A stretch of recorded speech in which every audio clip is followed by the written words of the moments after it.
Hello guys, তোমাদের জন্য চলে এলাম আবার মাঠের মধ্যে ভিডিও করতে। আমি ঘর থেকে তো বেরোতে চাই না, মানে খুবই কষ্ট করে বেরোই। মানে একটা দুটো দেখবে ধর্মের ষাঁড় দেখেছো তো, মানে বনে ঘুরে ঘুরে খায়, সেই রকম হলো আমি।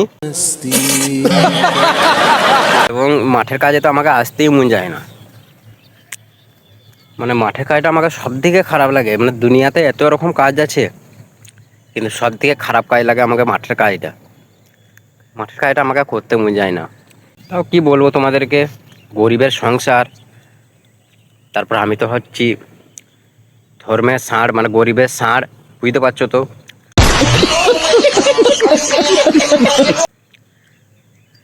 ঘরে যখন আছি করতে তো হবে কি, সেই জন্যই আসি, তাও গাল মুখিয়ে ঘরের থেকে গাল খেয়ে হলেও আসি।